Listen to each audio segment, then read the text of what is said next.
एक घने जंगल में एक छोटा सा कैटरपिलर रहता था। वो बहुत धीरे धीरे चलता था और अपना ज्यादातर समय पत्तों पर रेंगने और खाने में बिताता था।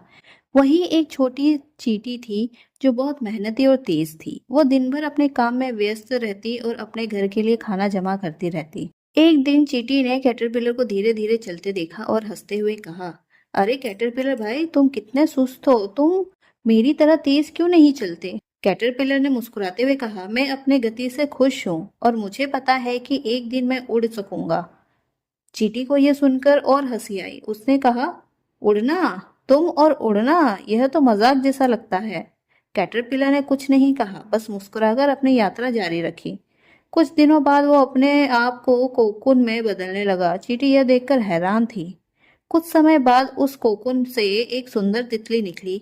वही धीमी और सुस्त कैटरपिलर अब रंग बिरंगे पंखों वाली तितली बन चुका था। अब वो खुले आसमान में उड़ रहा था। चींटी ने ये देखा और शर्मिंदा होकर बोली, मुझे माफ कर दो, मैंने तुम्हारा मजाक उड़ाया था। अब समझ आया कि धैर्य और विश्वास से हर कोई बदल सकता है। तितली ने मुस्कुराकर कहा, हर किसी का सफर अलग होता है। अगर हम धैर्य और मेहनत से आगे बढ़े तो एक दिन हम अपने सपनों को जरूर पा सकेंगे। शिक्षा, कभी भी किसी की क्षमता को कम नहीं समझना चाहिए। मेहनत, धैर्य और विश्वास से हर कोई आगे बढ़ सकता है।